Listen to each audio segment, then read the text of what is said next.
Everybody!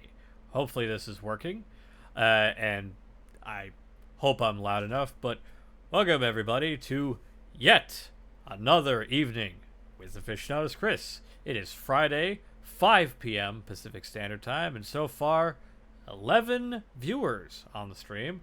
Hope you're all doing great, and let me read who's in the chat so far. I see Movie Fan 99. I believe he's a regular. I know I've seen that name quite a few times.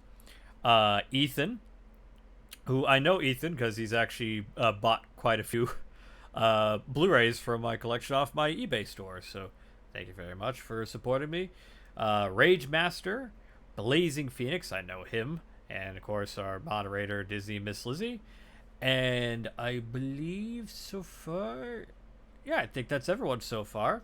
I mean, if you're watching and you haven't said anything in the chat, by all means do so, and I will say your name or answer whatever question you have. First things first, you probably noticed, yes, the hair is getting quite long. That's what quarantine will do to you. I just have not had time to get it cut, but I'm hopefully going to get an appointment soon this month because I plan to be filming this month for a big video. And before anything, I'm going to just go check the feedback and see how I sound.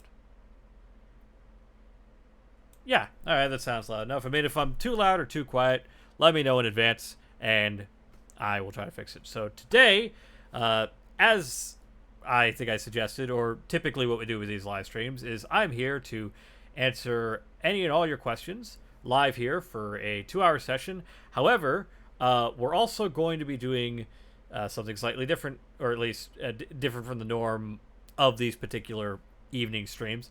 because I want to keep you guys all updated with the channel, what we're doing. The royal we, in the sense of some people also help me out with the production of some videos. I'm gonna pull this back a bit, but I do have a lot I want to share with you guys. Some about content for the channel, as well as a major announcement that some people know about, not everyone. But I'm doing a more formal announcement of I guess you'd call it a side project, a big passion project that I have been developing with a few other people that I get to share with you all, and cannot wait to let you guys see that. So, first things first, time to read the chat and see what kind of questions or queries you all have, or even just nice comments that you'd want me to read. So, we see a couple people here I did not see the names of: Blood Iron and Ryan's Treasures. I think Ryan is a fairly recent subscriber, if I'm not mistaken, because I think I saw that name in the analytics not too long ago. But if you're not new, then say so. But I feel you're relatively recent. Movies you recently sold. Yeah, I hope you're enjoying those. Do I like the Muppets? Do I like the Muppets?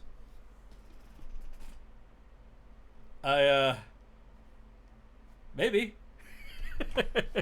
Yeah, I mean, one of my most viewed videos is me reviewing the 2011 film with a bunch of other movie reviewing YouTubers. So yes, I like the Muppets. Let's see. Are you planning on getting or reviewing Rick and Morty? Nope, not anytime soon. I still only own the first 2 seasons.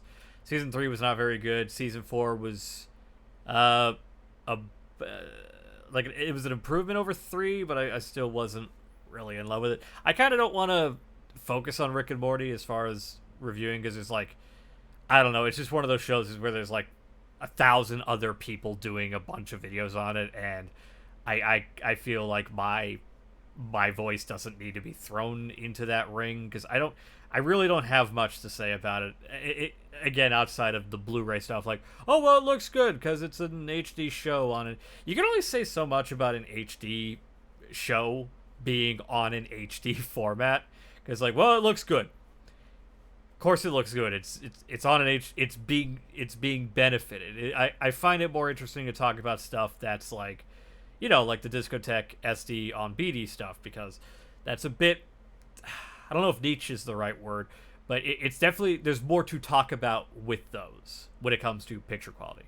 Or in some cases, when stuff gets issued on Blu-ray that wasn't originally available on the format, or is not, maybe not natively HD. And by that I mean, like, was not made in 1080p HD resolution, where it was probably rescanned from film negatives, or in some cases of the SD on BD taken from tape masters, and therefore have less compression because they're on a bigger file size disc.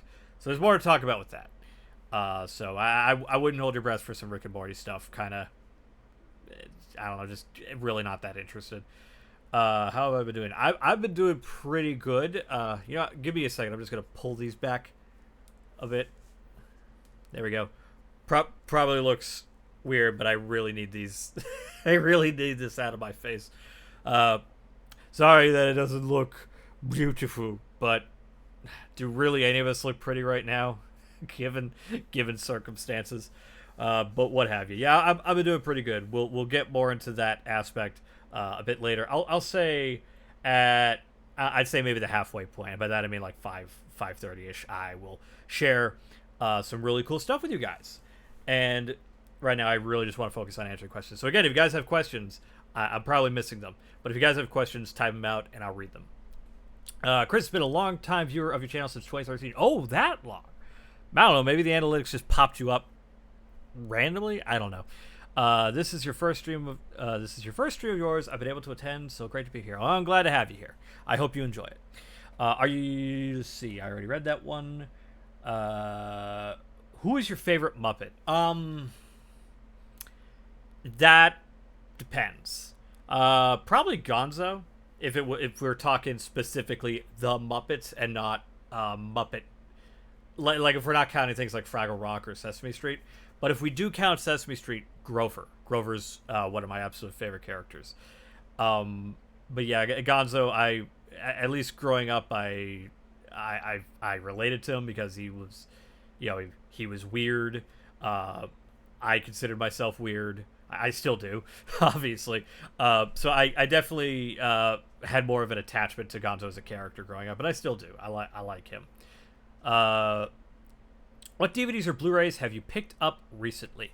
Well, I'll show you guys that in a minute, because you know what? Actually, I'll pull it up just after this. I do have a few to the side. I'll show you one of the big ones. Well, I don't know about big, but I did pick up this. I got the Final Space complete first and second seasons Blu-ray from Warner Archive. I absolutely love this show, and I'll probably do it like this. I'm definitely more willing to talk about than Rick and Morty, because in my honest opinion, I think Final Space is a better show than Rick and Morty, or at least I don't know. It just it tickles more. It tickles more interest, I guess. I don't know. That I really love this show, and the fact that it's made by a YouTuber I've been following for quite a few years. When he was part of Balloon Shop, Olin Rogers. I think some people might know him more for like his storytime stuff, but I was following him back when he did the Balloon Shop sketch comedy things. So Final Space is excellent. If you haven't seen it, I highly recommend you check it out. I do not know where. I know the first season's on Verve. I don't know where the second season is available. Kind of hoping this ends up on HBO Max, because this is a Warner Brothers show, so it would make sense to put it there. So check this out if you haven't, and I might do a video on this if there's enough demand. But that's one of them. And, excuse me, bear with me, because we're actually going to switch over, and I'll show you one of the big accomplishments I've been having. So I just got to open up the photo to show you guys, so bear with me, because I would love to show you, but there's so much of it, and I really don't want to get up and go get them all, so we'll just have it up on screen, because luckily I took a photo. Okay, so one of the big things I have been working on is switch over. There we go. All right, so right here, this is what I have been accumulating.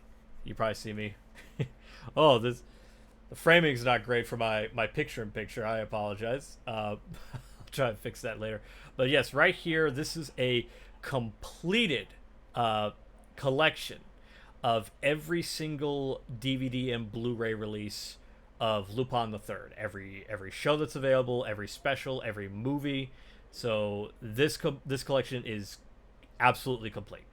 Okay, maybe not absolutely complete, because obviously there is stuff that's coming out later, especially because I've pre-ordered some of them. Pursuit of Harimao's Treasure is available for pre-order right now, so I gotta wait for that to arrive.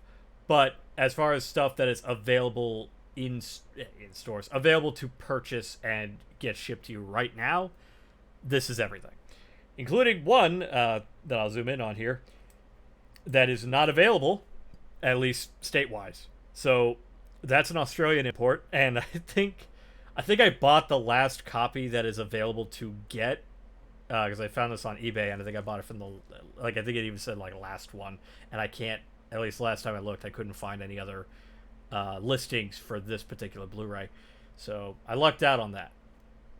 But yes, and I am working on a video focusing primarily on this stuff. We'll get more into that a little later, but that's just a taste of what's to come, so let's just switch back over.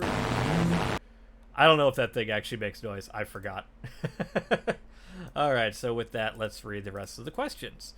Funimation or Viz? To me, I like both. Why? Discotek. I think Discotek, as far as anime home video distribution, is one of the top tier best companies. But I guess if you put me in a corner here, of the two, I don't know, because I think they both have their pros and cons. So maybe Funimation, only because Funimation has Cowboy Bebop, and that's my favorite. So I don't know. Again, they both have their pros and cons. Uh, I don't know if I could really choose. Do you have any Walt Disney Treasures DVDs? I have one. My father handed me his copy of The Scarecrow of Romney Marsh, aka Dr. Sin, long time ago. I've wanted to get those, especially since a lot of that stuff is most likely never getting reissued on Blu-ray. Scarecrow, though, did get a Blu-ray. In fact, it was one of the last Disney Movie Club exclusives we got for a while, because they seem to be putting a bit of a hiatus on those, because Disney's obviously focusing exclusively on Disney Plus right now, so I don't think catalog titles are quite on their top priority, but I understand they're more like in a hibernation. They're not like outright canceled. I can't imagine them being canceled because I feel they'd be losing a lot of customers for the Disney Movie Club if they just canceled that outright, because it was what a lot of people were using that site for. Excuse me there. Have you been playing Animal Crossing recently? I do need to pick it back up. I've been busy with a lot of things. Obviously, it's a new month, so I should be getting some more bugs and fish and what have you, because my goal when I got the game was to complete the museum.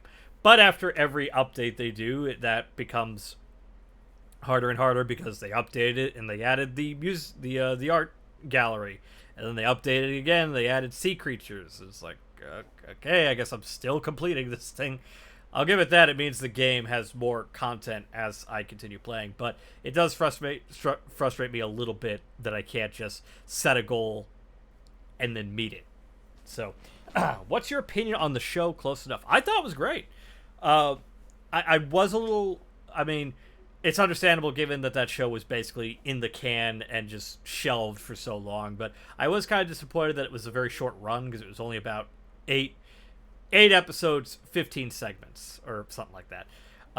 Yeah, I was kind of a little upset that it was so short, but I understand it's... Yeah, I think it's doing pretty well. I know it's doing well critically, and I've seen a lot of people talk about how much they like it.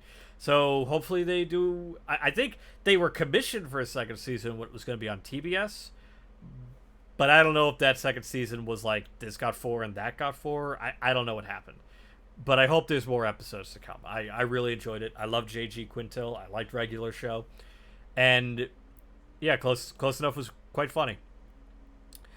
Did you watch the live-action Mulan? Nope, and I'm not going to. At least not right now, because I'm not paying $30 for something I'm really not that interested in. And I don't hate the live-action remakes. I typically give them a fair shot. I do dislike some of them, but I actually really liked Aladdin. I know that one's kind of mixed as far as reception, but I hated the Beauty and the Beast remake. I think that is one of the most atrocious adaptations, or honestly, I should just say remakes, because that's really all it is. It's a remake of the same Disney adaptation. So that one, I just could not stomach that. Did you hear that The Irishman is now? I heard about that a while. Like, that was part of an old press release that Criterion had acquired a lot of Netflix original films, because I think the other ones they acquired was what was that? It was I think it was called American Factory. It was a documentary.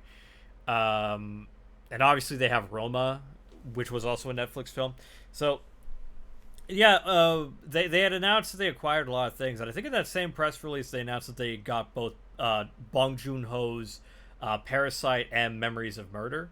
So those are also, I mean, Parasite's coming out next month under Criterion.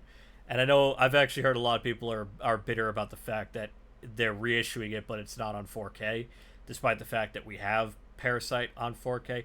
I couldn't care less, because I'll buy both copies. I'll buy the 4K retail and the Criterion Blu-ray, because to me it's more like, well, the 4K should be like, 4K is a big disc. It's like 66 gigs or something, or I think it's even 100 gigs now. I think maybe it's gone up. But you know, you should have a 4K disc that's dedicated solely to the film, so you have all that space for it, and then have something like a Criterion Blu-ray so you can have all the extras that you need.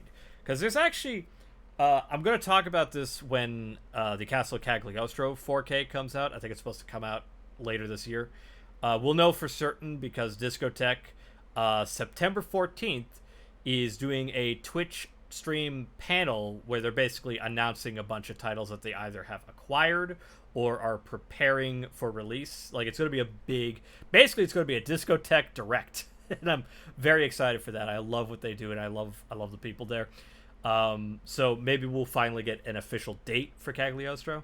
But I follow Brady Hartle, who works there, and he does a lot of the Blu-ray authoring and such, and apparently working in 4K is a nightmare when it comes to porting stuff, because 4K does not have a lot of the same benefits as Blu-ray does.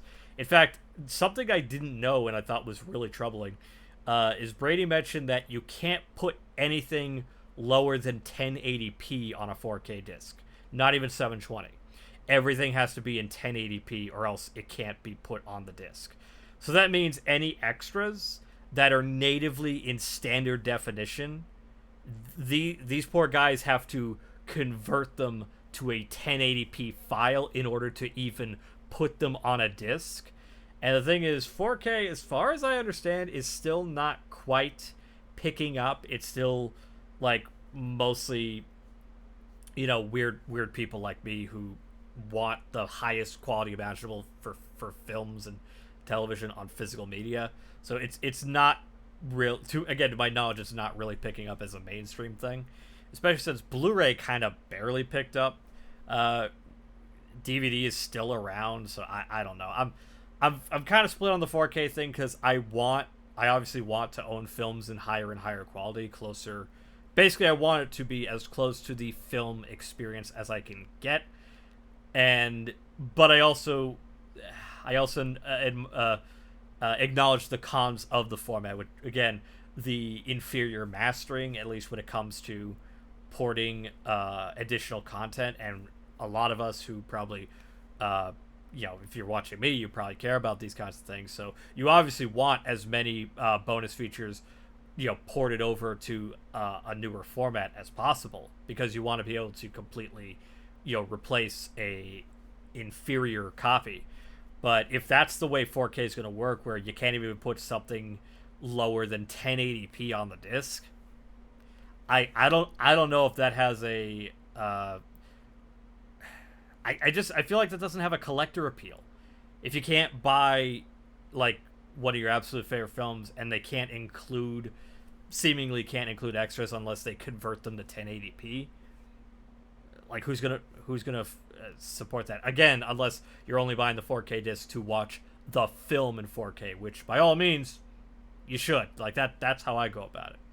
But I'm rambling too much. I'm probably missing a lot of questions, so let me try and catch up before we hit the 30-minute mark. Cinefun says, if you had to make a My Little Pony Friendship is Magic movie with celebrities, who would you cast in the movie? Ben Schwartz? Chris Pratt, maybe? I don't know who they'd play, but I haven't thought about Friendship is Magic since the film, when it came out. That was probably the last time I ever did anything connected with that franchise. Not because I have any ill will toward it. I've moved on from that since then. Lizzie, if you could be a deer, I've probably missed some questions. So if you saw any questions that might be interesting to answer, just repeat them. I'm sorry again if I've missed them, because when I get deep into thought, I tend to ramble. That's why these things are 2 hours long. What's your favorite Digimon or Pokemon? My favorite Pokemon. I can't pick a solid favorite. I have a few, like Eevee, Mew, Bulbasaur, Lugia, Cyndaquil, off the top of my head. As far as Digimon, probably Patamon. I always liked Patamon. I remember having a little electric toy of him that used to like make sounds and such. So yeah, there's the answer to your question, Lunar. Excited for Hazbin Hotel becoming a TV series. Yeah, I'm very proud that happened. I had my issues with Hazbin Hotel. I like any pilot, I was like this. I thought this had a lot of potential, and I like a lot of the characters, and I support people like VFZ Pop and independent animators and artists trying to basically make something unique and creative. And Hazbin is a very unique and creative piece of media, and I'm very good. I was actually thinking it didn't have a chance to get picked up because it's so different and unique. But I am glad of all companies it's A24 because they take a lot of risks when it comes to greenlighted stuff because they have a lot of weird stuff in their library, and I guess it makes sense that they would pick it up. I just hope that they can keep some of the cast. I don't I hope it's not an issue where they have to move and they don't have because this has happened in the Sonic community where because actors work in New York and the project moves to LA they can't work there. So I hope everyone's at least the core cast stays because I really like most I love the characters. But if they have to replace anyone, it'll be a bit of a bummer. But I hope they find good people. Have you ever met any Disney legends? I don't think so. That's when you say a Disney legend, do you mean someone who's actually honored the Disney legend status? Because I know that's a thing they do. And if that's what you mean, probably not. Probably the most famous people I've interacted with are Tim Curry, because I went to the Phoenix Comic Con to get a photo with him. He was very nice. We didn't get to talk much because the line was so long, and the people had to say, we'd love it if you could talk, but the truth is, we got to get these people going. So just go in, thank him, take the photo, and collect out. I really hated that I had to do that because I wanted to tell, because I came with my Tim Curry Fearless album, which is his studio album, and I wanted to tell him I think this is one of the greatest rock albums ever made, but I didn't have the time to even say that, so I just had to walk over, say hello Mr. Curry, and then take the photo and say thank you very much Mr. Curry, and then he said you're welcome. So he was a very nice guy, but I don't know if he's considered a Disney legend. I suppose we could cheat because, well, he is in 2 Disney movies that I can think of. He's in the live action Three Musketeers and he's in Muppet Treasure Island. So, I guess that answer your question. Let's see. Will it ever come? Will it ever come to Netflix? I assume you're talking about Has Been. We don't know where it's going, but if I was to guess, maybe Showtime. It'll probably go on a cable network. If not, I don't think this is going to be on it's not going to be on network TV. I don't think it's going to be on Fox or it's just way too out there and way too is crass the right word? It's not. It's obviously not crude, but it's an adult show, and I don't think it could work as a network show. Have you ever watched the movie Sing? Yeah, I saw Sing on a plane, and I actually like Sing. I know a lot of people don't, but then again, I also don't hate Illumination very much, so... yeah, honestly, I thought Sing was a better movie than Zootopia, which I know for a lot of people is blasphemous, but I don't know, I enjoyed the story a bit more. But then again, I also think Cats Don't Dance is a better movie than Zootopia, and handles the... animals representing minorities a hell of a lot better than Zootopia did, because that one was just a gobbledygook of a moral that did not, in my opinion, did not pan out correctly. But the 2 lead characters, Judy and Nick, are very charming characters, so I'll give the movie that. The 2 leads are great. Did anyone hear about this 90s series called Chucklewood Critters? Can't say I have. Not familiar with that. Do you think there will be a complete series of Jimmy Neutron? There is a complete series of Jimmy Neutron, but it's only in Germany on DVD. It's by the same company that did the Invader Zim SD on Blu-ray that I reviewed a while back. So you can get it, and yes, it does come with the English audio.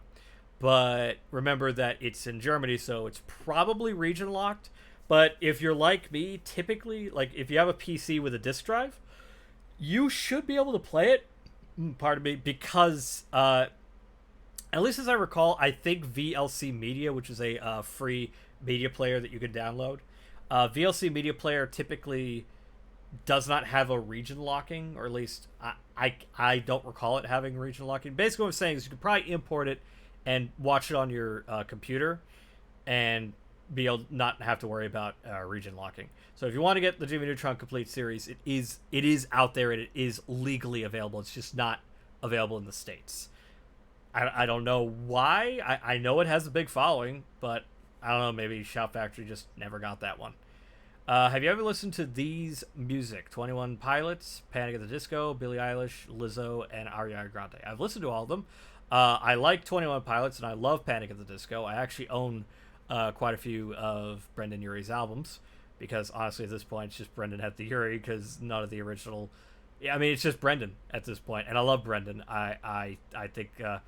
I honestly think Pray for the Wicked is one of the best albums I've heard in a long time. And funny anecdote, the music video for Hey Look Ma, I Made It, which is I believe it's the first track on Pray for the Wicked, the puppet version of Brendan Urie, which is known as Bebo, the puppet version of him was made by Passion for Puppets, who happened to be the same manufacturer for Aficionados Muppet that you've seen in the videos.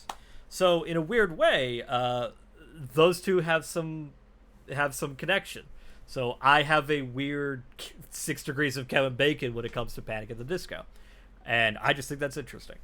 Have you met Gilbert Gottfried? I've never met him. My friends bought a cameo of Gilbert Gottfried for my birthday last year, where he cursed me out. You actually saw bits of it in the Sonic 2020 review, which, in all honesty, I put that in there to get the video to 10 minutes. I intended to put it in a video eventually because I thought it was funny. But that was the one video I was like, you know what? I really need to just get it to the 10-minute mark. So I'm going to throw this in here. And I think it's funny. Just him just going, stop impersonating me! And it was really surreal to actually get the real Gilbert Gottfried to say Aficionados Chris, which I never thought I'd hear. I mean, I could, because I could say it myself, like, Aficionados Chris!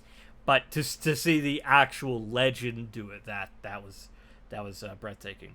Have you seen Big City Greens? I've seen a couple episodes. I think it's on Disney Plus. There's a lot of shows out that I need to be catching up on, so it hasn't been a top priority. And what I saw, I thought, yeah, this is all right. I'm not like fixated on it. Like I wouldn't watch this religiously. But if it was on, I would have it on in the background as like background noise. It's no DuckTales, but in all fairness, it's not trying to be. But yeah, it's a fine show. I'd probably watch, like, if it's on Disney Plus, and again, it might be. I myself just haven't checked, but if it is, I would definitely put it on the background while I was doing work. So yeah. Did you hear Shenmue is getting an anime? I did. I never played the games. I feel like those have a mixed reception. Some people like them, some people don't. I'm willing to give them a shot. I think they got reissued on the PS4 not too long ago. So maybe one of these days. Who's your number one favorite actor of all time? Of all time. Willem Dafoe. I think Willem Dafoe is my favorite actor. There are other big actors I love. I love Ron Perlman, Paul Giamatti, and God, there's so many others. But yeah, definitely Willem Dafoe, because he is one of those actors that I can watch him in any movie and he'll be great in it. Great example, because I think The Boondock Saints is a horrendous piece of shit, but I own a copy because Willem Dafoe in The Boondock Saints is mesmerizing. Like, he somehow makes some of the worst written dialogue probably in cinematic history really awesome. Like, he just sings it. No one can... I can't think of another actor who could pull off the kind of makes me feel like river dancing and then actually just fucking river dance and make it seem cool. That's Willem Dafoe's power for you. He can make the worst fucking thing imaginable amazing. And he's done it many times. He's in a lot of shitty movies, but he's always great in them. What's your favorite Criterion release of all time?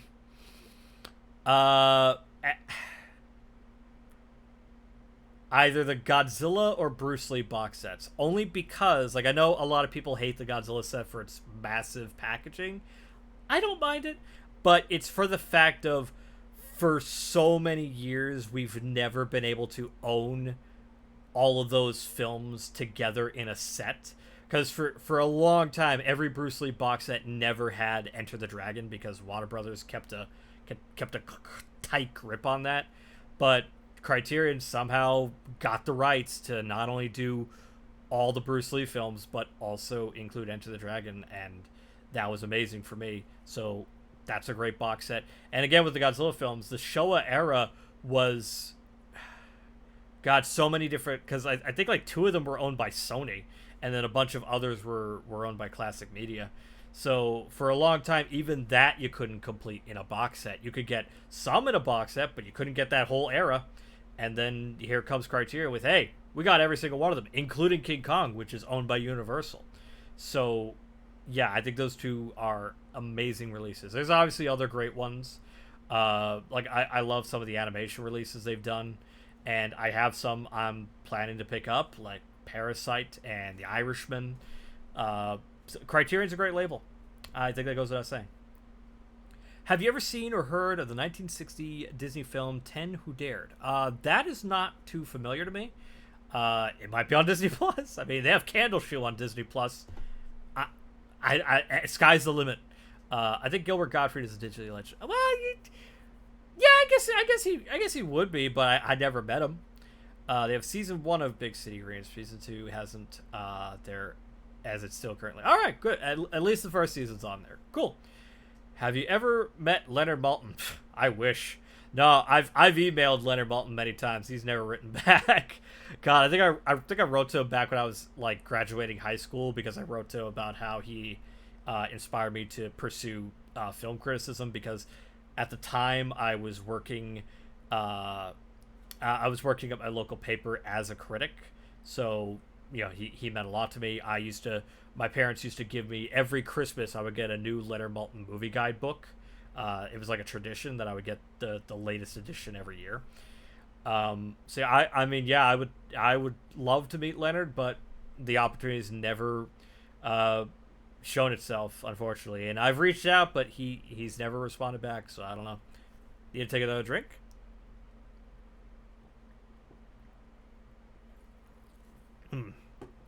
There we go. So we're a little over. So I'll answer a couple questions, and then we will move on to the segment that I am looking forward to the most. I think there's about 18 people here, so I wasn't expecting a crazy turnaround. But to me, I think it's enough. I mean, if we get it to like 20, then I'll immediately switch over. But yeah, I will answer a few questions, and then we'll move on to the announcements. And I'm sure a lot of you guys are interested in that. What is your favorite line of Disney VHS tapes? The classics, because I actually own every single one of them. The little Black Diamond tapes. I have them on a Disney VHS display, like a store display. Pardon me, because my brother, I found it on Craigslist, and my brother picked it up for me. I gave him the money, and he went and grabbed it and brought it to my house. It's one of my proudest it's one of my proudest acquisitions. I have a lot of like unique acquisitions that are centered on my childhood, because I have one of the Warner Brothers store Daffy Duck like ceramic statues that I found on eBay, and I also have a cardboard in-store display standee for the Toy Story VHS release back in like 95, 96. So I tend to collect a lot of things that remind me of my childhood. I have like the Goofy movie Burger King pinwheel display showing all the toys that were available at Burger King at the time. I have cereal boxes that I had, cereals that I ate as a kid, like SpongeBob and the Pokemon cereals, the Yu-Gi-Oh cereal, the Powerpuff Girls cereal. Good stuff. Sure hope that you get to meet him one day. Yeah, it'd be great. Did you see Candace Against the Universe? Yeah, I watched that the night it came out with a friend. Had a good time. I like Phineas and Ferb. I love Phineas and Ferb. The movie probably could have used a bit more of me in it. My friend isn't watching right now, or at least I don't think she is. And if she was, she'd be screaming at me for doing that voice. But yeah, I liked Candace Against the Universe. I thought it was a fun romp. WB got their logo up on Tenet. Any thoughts on that? Well, I haven't seen Tenet, and I don't know. I'm just kind of not quite ready to start going back to movie theaters. I know they're slowly reopening up. I feel like they shouldn't, but whatever. I guess they do what they do. Did you create the Aficionados puppet? Well, I already explained this. It was developed by the same independent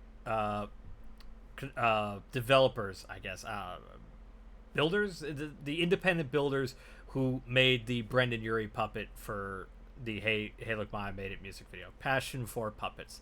It's credited at the end of every video that has featured him since.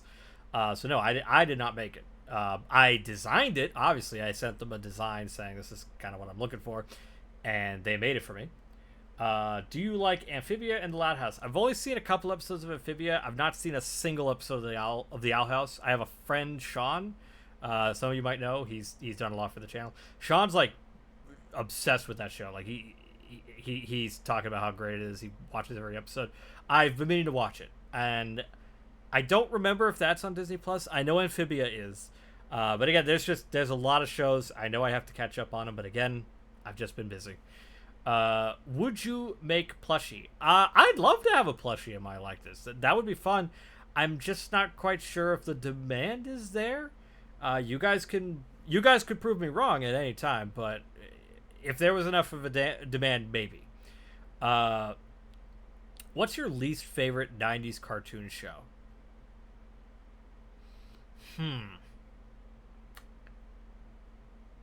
No, that was 2000s. God. I have to get back to you on that one. I should have an answer. But most of the ones I'm thinking of are not. I think we're like 2000s. Like, correct me if I'm wrong. Was Mike, Lou, and Og the 2000s, or was that really late 90s? Because I didn't like Mike, Lou, and Og very much. Did you see all of Steven Universe? Yeah, I've completely finished Steven Universe. Yeah, fine, perfectly fine show. I had my issues with it throughout its run, but overall, I'm glad that I watched it. And if they ever put out a Blu-ray, at least in the States, but if they ever put out a Blu-ray, maybe I'll review it. But there is one in Australia.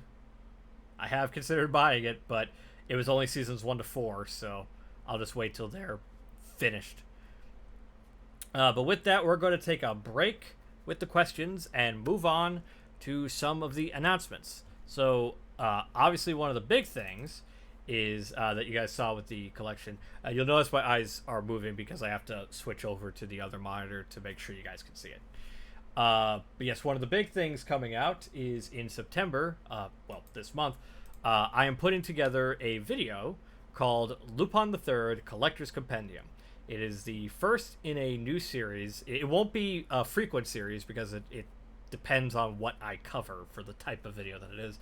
But the Collector's Compendium is basically the idea is that it's a guide to be like, hey, here is this franchise that has a lot of releases. These are the ones that are available. Depending depending on what it is. In the case of Lupin, where it's like, okay, well, here's a bunch of TV shows that have come out, here's a bunch of movies that have come out, and here's a bunch of specials. So we basically go through them. I talk about them, give my opinion on some of them, and what different releases benefit what, whether you should get this version or that version, and that kind of thing. Basically, again, a compendium to help someone who's probably maybe only heard of Lupin the Third and is not sure where to start or what they should even be looking for. That's the point of the video. So first things first, I'm going to pull up some stuff on that. So, and going to switch over to the picture-in-picture mode. So bear with me. All right, let me just adjust that camera so I'm not. There we go. Okay, so this is the thumbnail. I think it was posted to the community tab. But this is the thumbnail, and I'll actually enlarge it. There we go, so it takes up more of the screen. This piece was done by the very talented The Abbey Roadie. You can look her up. She is a great artist. I commissioned this piece from her, and I think it turned out very, very well.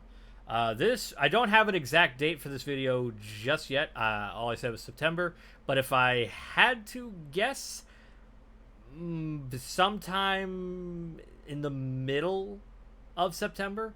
I would probably like to do it after September 14th because, again, Discotheque's kind of doing their own, like, direct. So I'd like to make sure that my video is up to date because whatever they might announce may end up inadvertently dating my video if I end up releasing it before their direct, so I'd want to cover that. The Z guy has said something about Airplane. He's saying the Airplane films, he even showed an IMDb page for the film, so I have no idea what you're talking about. But anyway, yeah, so this is the thumbnail. And what I'm going to show you guys now, a lot of patrons have seen this, but it's been long enough where it's been exclusive. So I'm going to share with you guys some clips, fully edited clips of the video. For the record, most of the typical stuff in the videos, like the stuff of like me talking, sitting on the couch, that has not been filmed yet. But some of the more scripted voiceover stuff, that is completely finished. So I can get to share that with you because the cool thing about it is not only do we have some fully finished footage for that video, but we also have some guest commentators for this video as well. And I know that a lot of you definitely recognize one of them, so we'll get to that. So let me pull that up first. Where is my... There it is. Okay, good. Pull this up. Okay. So we have the footage here. Let me just quickly full screen that. And forgive me with this. All right. So we're going to put on the audio, and I'm going to play this first clip. The big thing about this video is it introduces a brand new segment in between parts of the video called Bet You Didn't Know, which is basically a segment where a guest reads trivia, essentially, like stuff you probably didn't know about the franchise. This first one is done by one of my good friends, Chrissy, otherwise known as Cosmic Keyframe Productions. If you've not heard of her, go check her out. But this is her piece talking about some Lupin the Third trivia. And don't worry, I wouldn't really consider this stuff spoilers, but if this kind of stuff, maybe you don't want to see it, you're welcome to mute this whole thing and look away. But I feel it's only right as a creator that I show you guys that actual progress is being made, and you guys get to see it. So without any further ado, here we go.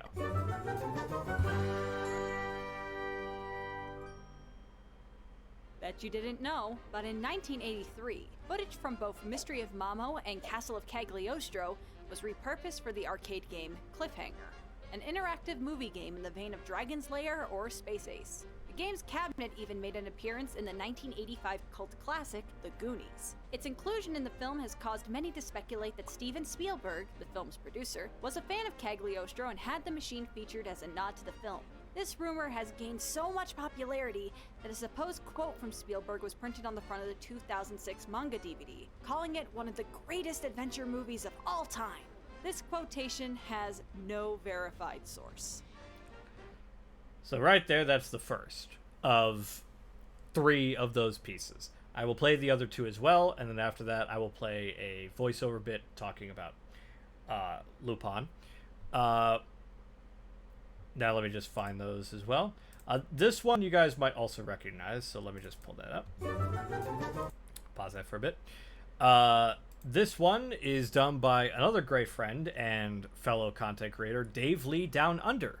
If you guys remember, he and I did the video on celebrating Mickey, and he has a wonderful channel. In fact, I found out about him through circumstance, and turned out he was a big fan of mine and was inspired by my content to make his videos.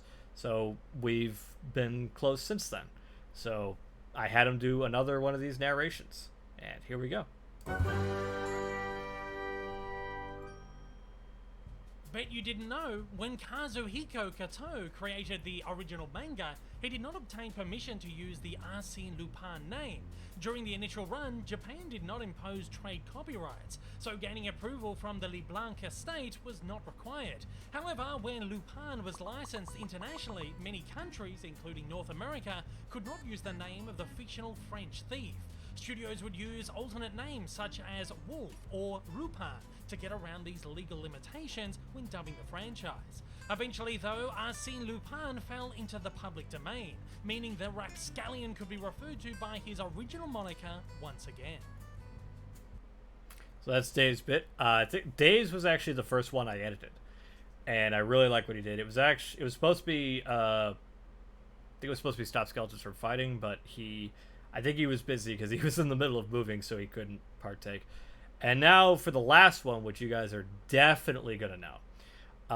The very last piece was done by none other than Saberspark, who I'm sure you've all heard of. If not, go check him out. He's got great videos, and he was kind enough to record a voiceover for this video. So let's play his.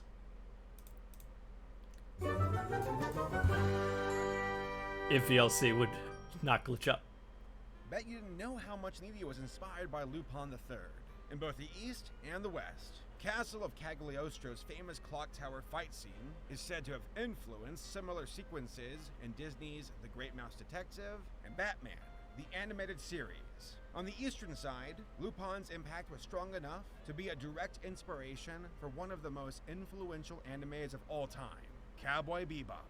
Shinichiro Watanabe credited Masaki Osumi's directional work on the original 1971 series as a heavy influence. The Bebop connections would not stop there though. Spike Spiegel's voice actor, Koichi Yamadera, would eventually assume the role of Inspector Zenigata after Goro Nara's retirement from portraying him in 2012. Saberspark was actually quite nervous when he gave me the audio because he had a feeling that he mispronounced most of those names. Funny enough, as far as I understand, he actually did a pretty good job saying those Japanese names and words. So I was very happy to have him be a part of this, and hopefully when this video comes out, you guys like it. But before then, I'm going to play the last bit that I have fully finished, which is the sort of prelude, establishing the video, the kind of stuff you probably expect from the channel at this point. So let me just grab that and minimize that because we're going to show that later. Here we go. What is Lupin the Third? Many of you are probably asking. And why are we going to be talking about it? All will be revealed. But first, a little history. In 1965, manga artist Kazuhiko Kato was discovered by the editor for the publishing company Futubasha to create his own manga, assigning him with the pen name Monkey Punch, a nom de plume that Kato-san himself greatly disliked, but kept it thinking he would only have to use it for a few months for just one project. 2 years later, this project would later culminate to be Lupin the Third.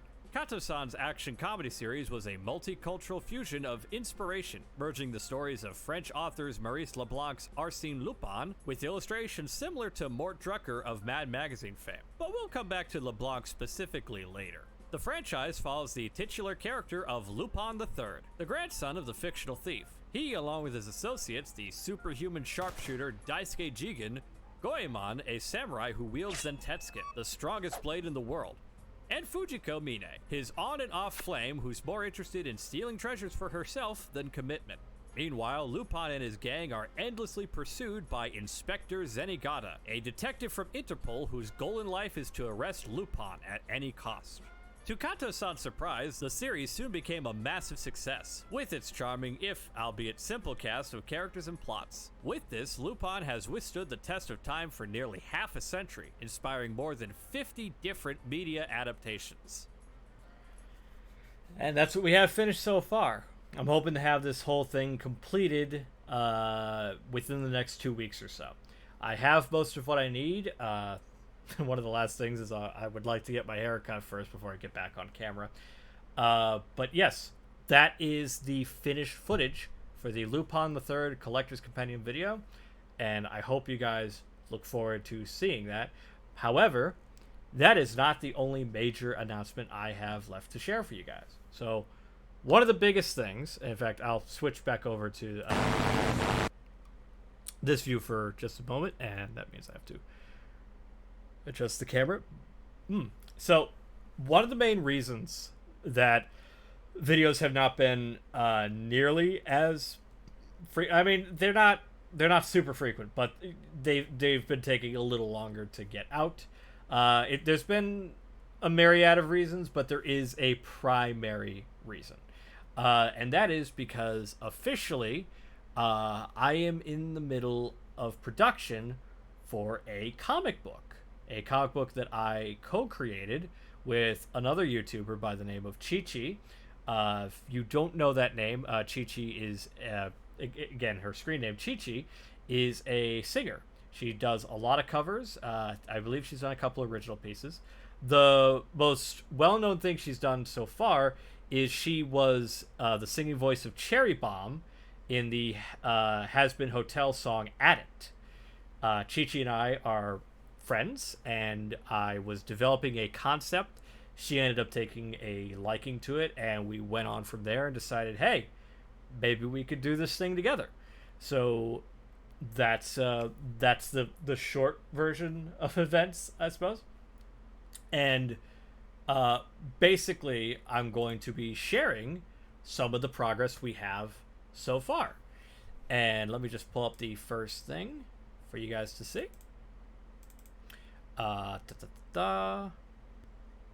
Oh, come on, Windows. Don't break on me now. Not in front of the live audience. Okay, let's bear with me a minute. Okay. So we're gonna switch over. And right here, we have the cover art for the comic book Gatoni. And I'm gonna just zoom in slightly. Start from the top. There we go. So Gatoni is what I would like to believe will be an ongoing sort of adventure action series with anthropomorphic animal characters.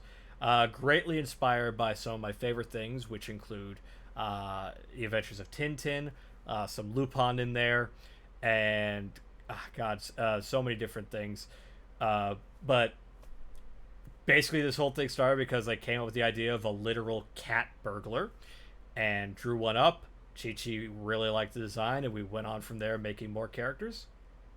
So that's what we have here.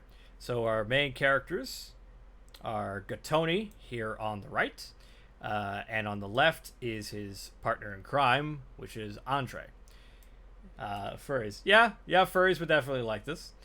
And the big thing about, like, this means a lot to me because with the name Gatoni and his the setting for the first comic and his heritage is Gatoni is Italian, and I am Italian. I come from an Italian family. My ancestry starts in Salerno, Italy. So this is sort of me, I suppose, giving back to my heritage. And I think it's going to be a lot of fun. A lot of great people are involved in making this. This cover art alone was done by Tia, who a lot of you know because she's done a lot of my thumbnails. Most of the Sonic ones, with the exception of the 2020 and Adventures of Sonic. She did the Sonic X and the Sonic Boom thumbnails. She did the Invader Zim thumbnail. She is a wonderful artist, and we obviously have Chi-Chi helping with this stuff, as well as Cosmic Keyframe doing some coloring. And we have another artist named Ace, who has not had any of their art used on my channel just yet. But those who follow me on Twitter know I had a profile picture of me snuggling a body pillow with Sarah from Sonic OVA's likeness on it. That was done by Ace, and we are in the middle of production. I'll even show a couple of pages. I think there's some in this folder. Yeah, so here we have some layouts that Chi-Chi has done for me. Basically, I draw some really shitty layouts, and then Chi-Chi cleans them up, comes up with better panels than I ever could. And we have quite a few of these. And our goal is to at least have a few of the pages inked and colored this month. And my goal is to have this thing finished by spring of 2021. And I'm looking at a few publishers to try and pitch this to. But if none of them pick it up, I'm just going to release it myself. So that is basically one of the major projects I've been working on. Very sorry that it's not reviews, but I had an idea. I had friends who really liked the idea and were willing to help me out. And they've been very great. They've been very supportive. So have all the other people who are not necessarily working on it, but have seen the process, seen the project, and have been loving what they've seen and been supporting very, very much. So I'm very just horribly indebted to their support and love. I can't wait for that. I didn't know the cover was done. The cover's not done. I should say that, Laurie, and welcome. The cover's not done. I'll go back to it. It still needs a couple things. In fact, we actually forgot to put the chip in Andre's ear that he's supposed to have. So this is more of like the second draft. The final draft will probably be sometime this month. Because the egg that Gattoni's holding also needs the final agreed upon design for the engraving. So it's not supposed to be blank. It's not supposed to just be a blank egg. But it is getting closer to done. And that's basically the announcements, I suppose. So yes, the Lupin video should be out this month. I'm also hard at work on my own personal passion project with myself, Chi-Chi, and many other talented people. I hope you guys look forward to it. There is a Twitter account that you can follow, which is @GattoniOfficial. And Lizzie, if you would be so kind as to share the link to that Twitter account in the chat so people can follow and get updates. We post, I run that Twitter account, but I try to post as many. If I get something that's worth sharing, I put it on the Twitter account. So be sure to follow if you're interested. Once again, obviously, this is just a passion project between me and some friends. If this doesn't interest you, that's perfectly fine, and you don't need to follow it or buy it once it comes out. But this is more or less just to say, this is what I'm up to. Again, sorry it's not reviews, but I'm really happy with how this is turning out and the fact that we're actually officially in production. So this makes me very happy, and I hope some of you appreciate and support these future endeavors. So with that, we're going to switch back over to the full screen and get back to your burning questions. Hey everybody, we're back. So I hope you enjoyed some of those updates. I'm gonna move this a bit and actually I just move the just move the URL. I should lock that. Boop, there we go. Let me just get a quick swig.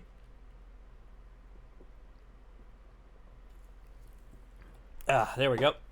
So yes, if you guys have any questions, even if it's about the comic, I'll answer as best I can. We are going to go on for another 55 minutes. So again, if you have any questions, I will answer them as best I can. If you have questions about the comic, I will answer them to the best of my abilities, because I don't want to say everything, obviously, because a lot of it is, behind the scenes stuff. But I share what I felt like was worth sharing. It's not a lot, but it's at least enough to give you guys an idea of what I'm doing. I want to read the comic. I'm glad. I'm so hyped for the comic. I'm, again, very happy to hear stuff like that. That means a lot. If you're going to watch Chucklewood Critters, I wasn't planning to, but I guess I'll look into it later. Do you watch Animation Look Back? That's what's his name? Animat? I think that's Animat. No. Don't much care for Animat, so I don't watch Animation Look Back. Does Chi-Chi still draw? Well, yeah, you saw the stuff that was on there. Well, apparently because Lizzie's bad at her job, I'll have to get the Twitter account for you guys. Bear with me while I get the link to that official Gattoni Twitter.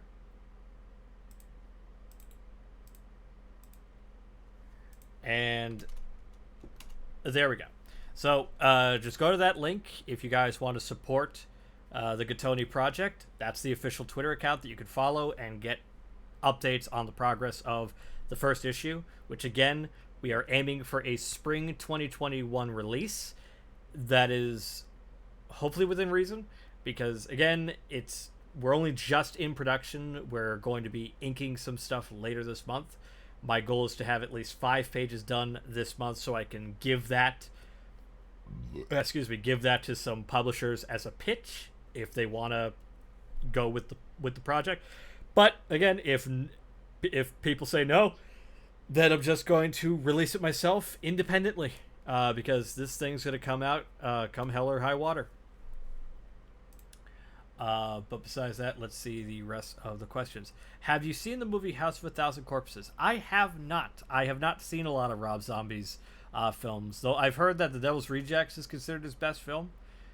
So maybe I'll watch this someday. For a second draft, it looks damn good. Yeah, tell Tia that. She did an amazing job. Have you seen the Disney Plus original The Imagineer Story? I have not yet. Again, I keep saying I have a lot of shows I need to be watching. But yeah, I'll probably get to that soon. Is there a way to donate to help with the comic if that is okay to ask? Well, there's no Patreon for the comic, if that's what you're asking.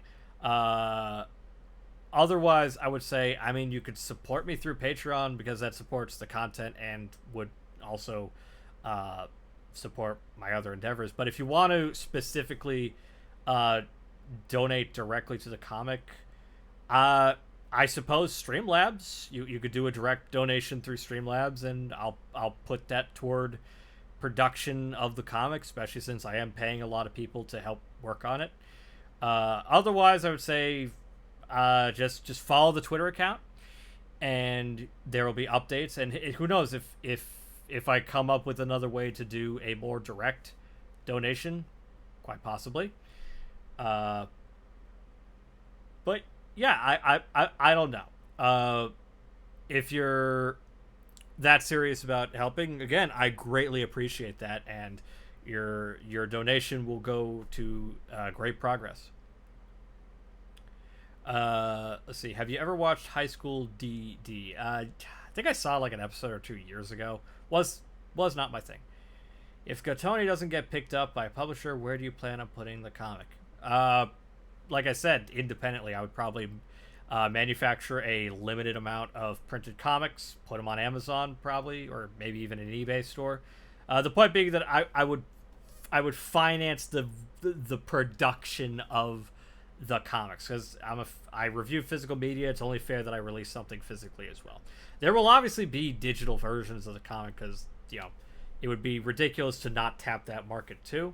But my dream is to obviously have it as a physical comic that I can hold and read in my hand. Have you ever seen the Floyd Norman documentary? Yeah, that is a great documentary. I highly recommend a lot of people watch that. Are you excited for more DuckTales? I have to catch up on DuckTales, but I would definitely be excited if I was caught up. Do you have any interesting on creating? Do you mean, do I have an interest in creating puppets? No. I'd rather professionals do that for me. I'm more the guy that can come up with concepts, ideas, and creations. Not necessarily. The most I could do is I'm fairly good at editing, and that's about the extent. But I can write pretty okay. Scott Bolton mentioned DuckTales again. Yeah, that's his trademark. But I will say, Lizzie, if you could do what you're supposed to be doing and supply a link to the Discord server, my Discord fan server, where in there will obviously be updates on the upcoming videos. I'll also talk with the audience similar to this. Especially since Nikolai here, I really appreciate his support. If you want to be more direct, I would definitely recommend, if you're not already, to be part of my Discord, because then I can just fill you in on any kind of way you could support Katoni if you want to. But I'll definitely put a Streamlabs link. Just bear with me if that is the way you want to go about it. I haven't used Streamlabs in a while, at least as far as a donation way of going about it.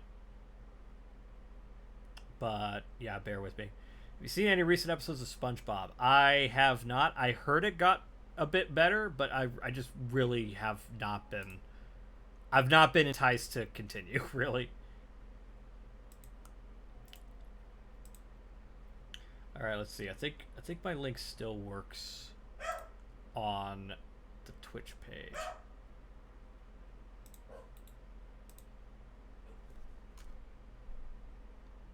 I just check that. Yeah, that should work. All right. Well, I'm gonna post this in the chat. That is my Streamlabs link. Basically, that is a direct donation. Again, purely optional. I just feel bad if you're gonna say you want to help and I can't provide an answer for you. But there it is. If you feel like donating anything you are willing to part with. I don't want anyone to be, spending more than they need to, because all your support means the world to me, whether it's through Patreon, whether it's through direct donations, when I supply them, through watching videos, sharing videos, tweeting at me, talking in the Discord server, whatever it may be. All your support means the world. But when it comes to monetary support, do not feel the need to do it or to spend more than you need to. I don't need a crazy amount of money. I barely need money, to be honest. So, but it is heartwarming that you do want to help support. So, Nikolai, I will definitely keep an eye on you, because if you're gonna be this cool of a supporter, hey, might even put your name in the comic book just to say an extra thank you. So it's very much appreciated what you do. I do not think this particular setup of Streamlabs, the OBS I'm using, I don't think it has a pop-up per se, so I might not know if you've donated during the live show, but I'll do my best to make sure, if you do, to thank you again. Are you aware of Leonard Malton's Patreon Moltreon? I'm not familiar with that. Fill me in on that. I'm not quite sure what that is. Oh, hold on. Make sure to sneeze into your elbow. Wear a mask, wash your hands, all that good stuff.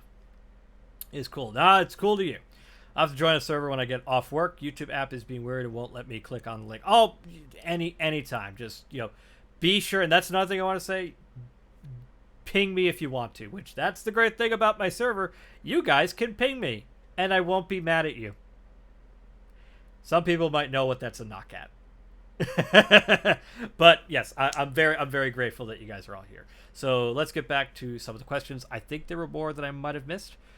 I feel like there's just some people that are just blurbing stuff that's not directed at anyone in particular. Yes, thank you for the bless you, Lizzie. I forgot. I should have given Laurie some.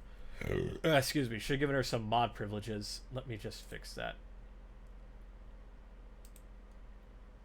There. Now Laurie's a moderator, and she'll be able to ban or kick whoever. Don't abuse that power, Laurie. Let's see. Where did you buy Lupin Part 2? I bought most of that stuff on eBay. I would say a good 70% of my Lupin purchases have been through the Discotheque eBay store, their official eBay store. Because I would rather, if I could, I tried my best to buy it from them, because that obviously means that buying it from their official eBay store meant that the money I gave them went directly to them and supports them, because I greatly support Discotheque and what they do, so I wanted my money to be properly put into good use. So I usually went about it through eBay. But if they didn't have it, I either used Right Stuff, which I think also supports Discotheque, and obviously Amazon if it was available for Prime shipping, and some third-party sellers if absolutely no stores had it. but otherwise it was usually from the Discotheque eBay store. Hey, Saber, you actually just came in after I was sharing your audio for the Lupin video. Hope you're doing well. What are your favorite Disney interactive games? Oh, gosh. I think I had a Mulan one when I was a kid. The interactive ones were the ones that were kind of like storybooks, right?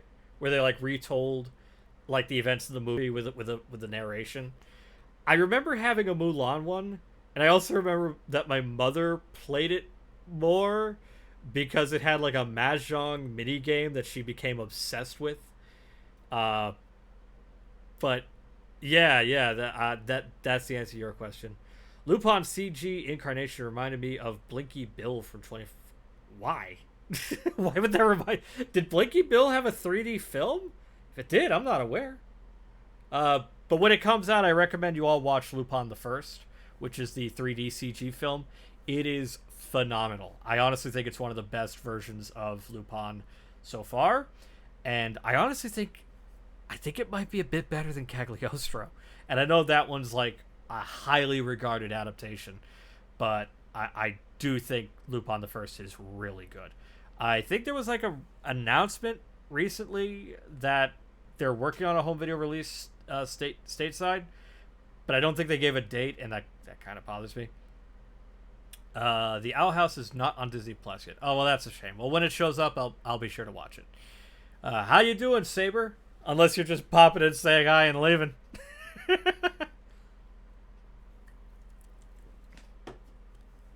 Let's see. It's a Patreon that him and his daughter Jessie started in 2019. You get exclusive newsletters and a look at some items from his personal collection every month, as well as early access to podcast episodes. Oh, I'll have to look into that. Maybe I'll support him. I do love Leonard Maltin. That was some shade. Yeah. Yes, it was. That was the idea. How are you today, Chris? Well, I'm doing pretty good. We shared some progress for one of my upcoming videos. I also shared the passion project I'm developing with Chi-Chi Gatoni, my comic book. So all in all, pretty good. And seemingly a lot of people are supporting these projects that I'm working on. So very thankful to have all of you supporting and loving the kind of stuff I make. Which do you think is better, HBO Max or Disney Plus? I like them both. I think they're both great, but the thing is, they cater to two different kinds of people. HBO Max is, in my opinion, it's the perfect streaming service for film people because there's a lot. I mean, they have a whole Turner Classic Movies section, so there's a lot of like that's always been my issue with stuff like Netflix and Hulu is there isn't a lot of classic films on there. There's obviously some, but they're a bitch to find. And I know classic movies not a genre, but it should be a category. And if you're like me and you want to watch some classic films, you want to be able to access them easier. And at least with HBO Max, just go to Turner Classic Movies. There's a shitload of them, and it's great. There's a lot of films. I think there's more films in my watch list on HBO Max than there are on any other streaming service I have. And I have a lot of them. But, in Disney Plus, well, are you a Disney fan? Do you love animation, specifically Disney-produced animation? That's perfect for you, too. And I also happen to be that. I'm a big Disney fan. So I like them both. I'm not going to pick a favorite. But if I could pick an awful streaming service, I mean, there's always Quibi. Quibi's absolutely awful.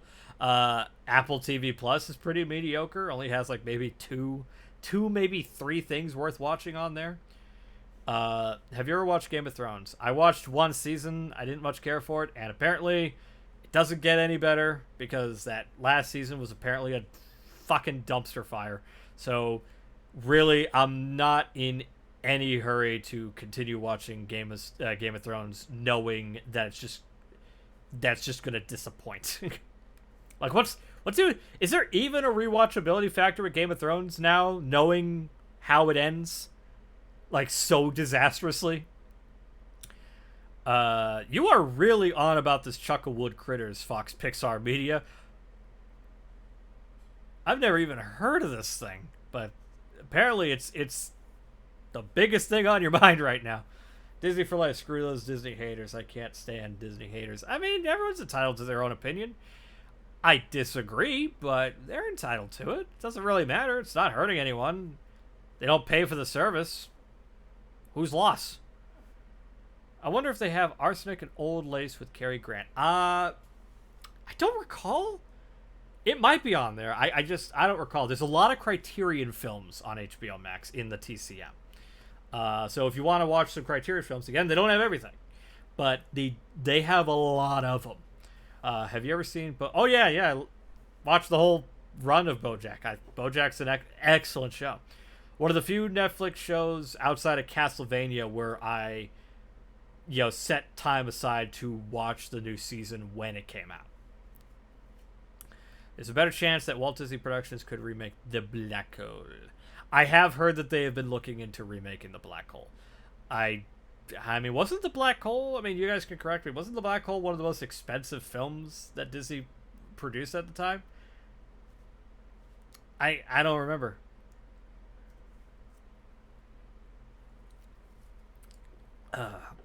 The Owl House is on Hulu. Is it on Hulu, or do you have to pay to see it on Hulu? Like, I know with Hulu there's stuff on there that's locked unless you have a cable provider, and I do not have a cable provider because I don't have cable TV. I don't have any form of television signal.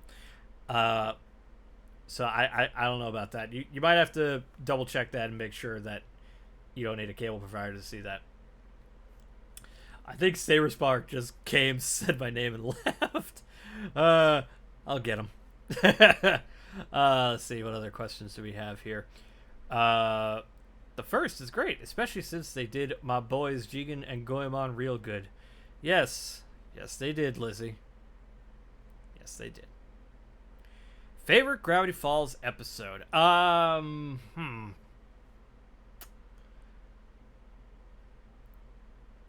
Probably the Halloween not the Summerween. What was the one they did? They had like this one with the stop motion. Excuse me. Yeah, I think there was one with like where they did like a stop motion episode. That's a good episode. I think the problem with Gravity Falls, not because there's a problem with Gravity Falls. I don't really have favorite episodes. I just think the show is great. Like I couldn't like the same goes for like Cowboy Bebop. So many of the episodes are great. I don't know if I could pick a favorite. I don't know.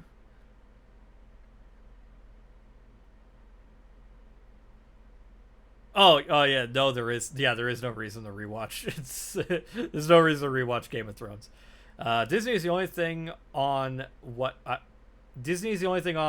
like about American animation, Western animation. The rest of I like is anime. That's for me. I think I saw a question about will I do an anime collection video. That's another thing I should have mentioned. I am planning a series of unscripted collection videos, not like collection overviews, because I know a lot of people keep saying, when are you going to do another collection update? When's the next collection update? The thing is, I don't like doing the collection updates, not because like I want to deprive you of content, but because of the nature of those kinds of videos, for me it's just kind of boring.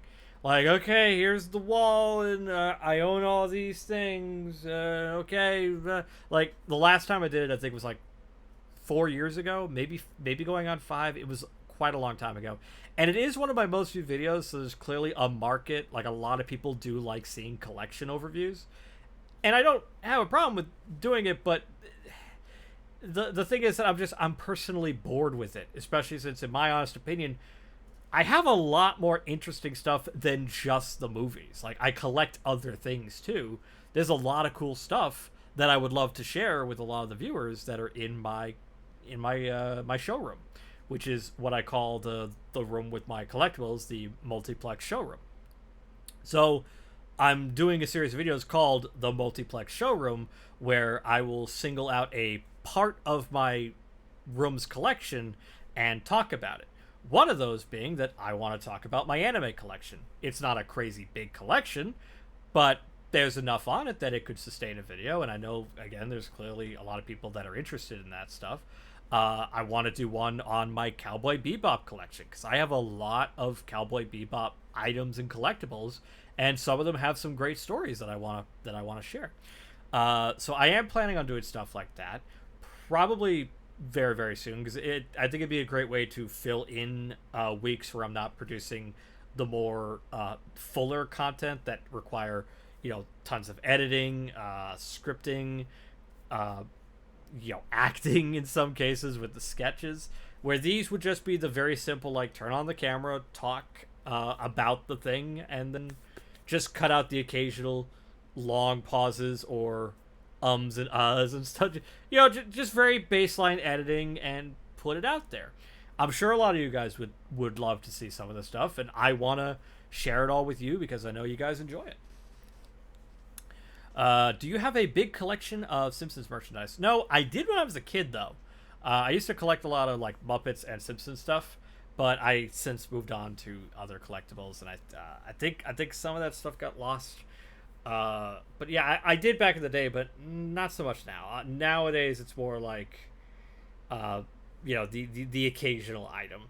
There are very few franchises where I go out of my way to collect a lot of items tied to it, and even still, I do have limitations. I don't go crazy. But there are things like I collect a lot of Final Fantasy VII collectibles, Cowboy Bebop. I mean, I have a lot of Lupin DVDs, but I have a few knickknacks. I'd like to get some more. I have a pretty okay Hamtaro collection. I have a minor cereal box collection. Like I said, I have some Disney collectibles, a lot of Disney stuff, and some anime stuff. So I do collect a myriad of things. So I hope that answers your question. Which Hunter Robin have you seen it? I know I've heard that name. Is that an anime? For some reason, I'm thinking of Nico Robin from One Piece, even though I'm pretty sure that's, like, 100% sure that's not connected. Universal is remaking Twister. Are they? Okay. I mean, they remade Point Break. That wasn't even that old, but sure, why not? Don't know why. When did films stop the whole 3-hour runtime? Endgame did bring that 3-hour runtime. Films go as long as they have to. I don't know how to answer that. Let's see. There's like a weird conversation going on. I'm losing any kind of context that there might have been. Stranger Things is awesome. Yeah. Stranger Things is great. I actually have a small Stranger Things collection. Because a lot of family members have given me Stranger Things collectibles for things like birthdays and Christmas. Is Cowboy Bebop your favorite show? Probably. It's really high up there. Right now, my top favorite shows would be Cowboy Bebop, Arrested Development, excluding seasons 4 and 5, and Castlevania. Castlevania is so good. Oh my god. I've thought about it. I could probably do a video just talking about how much I love Castlevania. And that show is amazing. Like, I am astonished at how good that show is. Longtime viewer, first time commentary. Well, welcome, Fartimus Prime. I love your name. I am mad that I don't have that as my username. Are you going to see the Pauly Shore movie? Is there a new Pauly Shore movie? Pauly Shore still doing stuff? Shit. Good for him. Can you speak another language outside of English? Nope. Not at all. Funny enough, I never took, my mother used to say, like, oh, you'll have to take a second language class when you're in high school. Never did. Never, like, I know for a lot of people, you probably took Spanish in high school. Never set foot in a Spanish class. I know very basic Spanish phrases, but I couldn't string a sentence together. If I wanted, there are two languages I would love to be able to speak. I would love to speak Italian, obviously, because it's the language of my family. But I'd also like to speak Japanese fluently. I think that would be fun. Current favorite anime. Well, I mean, it's always going to be Cowboy Bebop. Cowboy Bebop will always be my favorite anime. Second to that, I mean, I obviously love Lupin. Lupin would be in the top 5. I love Death Note, Code Geass. God, there's a lot of great anime. Again, I should save some of this for the anime video where I talk, because I own a lot of my favorite anime. And I'd probably have more to say on the spot. What is a show that makes you annoyed or didn't like but everyone likes? Codename Kids Next Door. I absolutely hate Codename Kids Next Door, but that show has a big following. Like, there's a lot of fans for Codename Kids Next Door. I genuinely do not get the appeal. I feel that Codename Kids Next Door is a series of lost potential. But again, that's just me. Clearly, a lot of people see something in it that I do not. I don't know if I'd say it annoys me. I'm just more confused because, it's that sort of hindsight 2020, I guess. Your mileage may vary. And mine, I don't know. I just didn't see anything in that show. If you could meet any celebrity, who would you want to meet the most? It's a good question. I really have to, because it also, what constitutes a celebrity? Like an A-lister? Like something like that? I mean, I met Tim Curry, and I spoke on the phone with Tommy Wiseau. I mean, those are some pretty big highlights right there. I've met Steve Bloom, the voice of Spike Spiegel. God. Huh. I really have to think about that. Let's see. Spanish is overrated. Never understood the hype of the language. I just don't get it. I'd rather learn French, Italian, and Portuguese instead of Spanish. Well, at least here in America, Spanish is a second language because, well, a lot of the West used to be Mexico. So there's a reason it's a second language, because there's a lot of places there are some places in America where it's pretty, I wouldn't say mandatory, but it's highly encouraged that you know some Spanish in order to get by.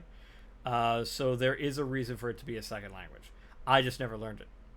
I love that intro you did for Wet Movies Old. Oh, God, you just took me back. Jesus Christ. Wow, yeah. When I used to do animated intros for all the other Blu-ray reviewer people. Jesus. God, you really are like a long-time subscriber if you remember that. I'd say anyone who is well-known. Fair enough. Good.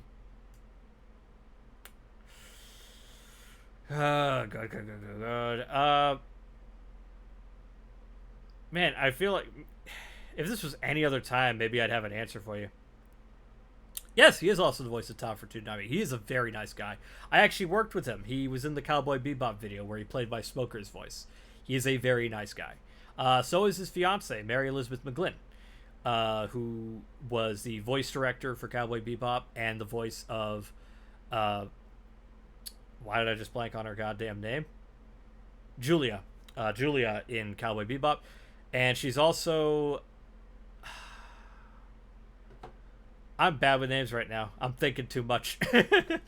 But yeah, I met both of them at the same Phoenix convention where I met Tim Curry. They were very, very nice people. And they signed my limited edition Cowboy Bebop Blu-ray.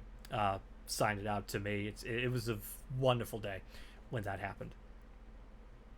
Have you played Metroid Prime? No, I haven't played many Metroid games, unfortunately.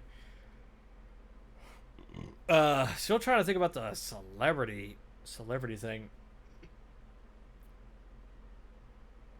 God. Maybe Ben Schwartz? And most of it would be because he seems like a really cool guy, and I think we'd hit it off pretty well. If you asked me years ago, I would definitely love to meet Tim Burton. I greatly looked up to him. I mean, I still kind of do. Yeah, I would love to have met Tim Burton.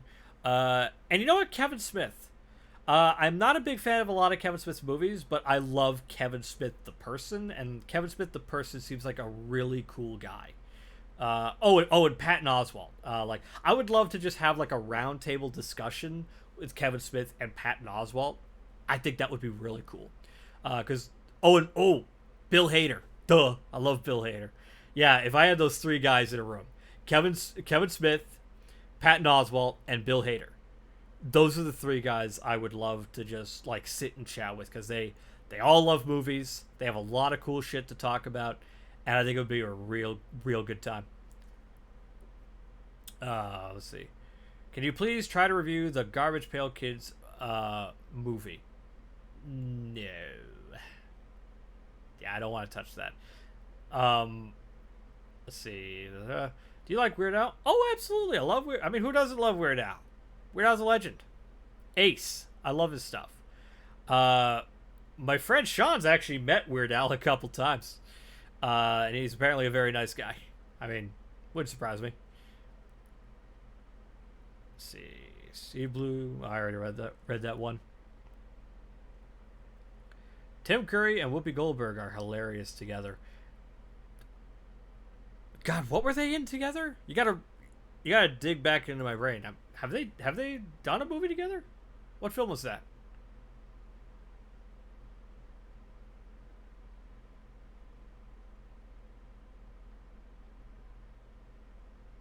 Yo, Chris, want me to post the Discord link again? Yes.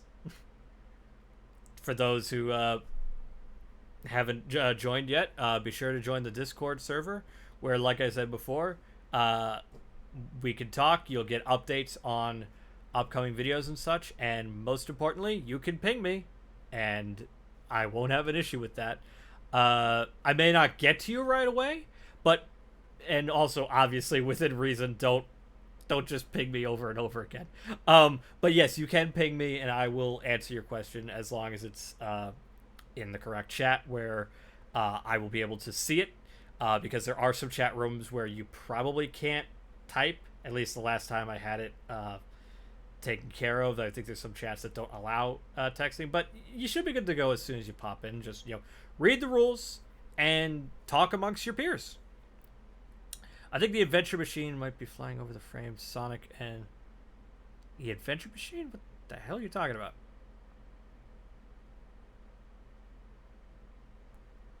I have no idea what he's referring to. Loaded Weapon 1, Jesus Christ. I've actually never seen that movie. I've heard it's pretty funny. Have you ever been to the Walt Disney Family Museum? I have not been to the museum. I've been to Disneyland, but I've never been to the museum. That I would love that. But Disneyland's fun. I think I saw through Dave Lee's Twitter that they're releasing a Walt Disneyland exclusive, like a Disney Parks exclusive Funko that includes a Walt Disney pop holding a Mickey. And as someone who, I'm not a crazy pop collector, but I do like collecting some of the icons, especially when it's icons that I admire. I have like the Jim Henson, Mr. Rogers, Bob Ross, and there's Dr. Seuss. I would love to get the Walt Disney one. The problem being that it's a Disney Parks exclusive, and I would probably have to buy it third party, and third party's probably not going to be cheap. But man, would I love to own that pop. The Adventure Machine from Chuck. What is it with you and Chucklewood Critters? What is this show? Is this a real show? Why do you keep talking about? Did someone bring this up? I'm not mad at you. I'm just genuinely confused. Like, why is this the topic in the chat? I don't recall anyone bringing this up. Most people said that the Garbage Pail Kids movie is the worst movie ever made. It is. I've seen it. Shout Factory put out a Blu-ray a while ago for some reason, because I guess it apparently had a big enough fan base to warrant that. Theodore Geisel. Yeah, that's Dr. Seuss's real name, Theodore Geisel. Have you seen the MTV show Ridiculousness? I think I saw an episode or two back in the day. Not really my thing. Wasn't I don't know, I wasn't really all into that whole like commentating on like prank or dumb shit videos. I don't know. It wasn't me. Want me to look it up for you? Look what up. This is the hard thing when it's like there's a delay in the response to the things I say. Then we got another drink. All right, so we have roughly another 20 minutes or so. So yes, please get your questions in, and I'll try to answer them as best I can, or as wonderful as. Sorry, I was reading a question. You would also want them to make a Leonard Maltin. Oh, absolutely! I would love a Leonard Maltin pop. I would put it right next to the books I own of his. I mean, my pops are on my bookshelf anyway, so it kind of works. I'm actually, you make a good point. Like, I'm actually surprised there isn't one. He is as far as critics go, he's a pretty iconic one. I think, didn't his daughter get a custom Funko Pop made in his likeness? MTV is for nincompoop people. I mean, I suppose I haven't watched in years. What the heck is Chucklewood Critters? I don't know. You have to ask the Fox Pixar media. Apparently, that's on their mind right now. I have no idea. It's apparently some kind of TV show.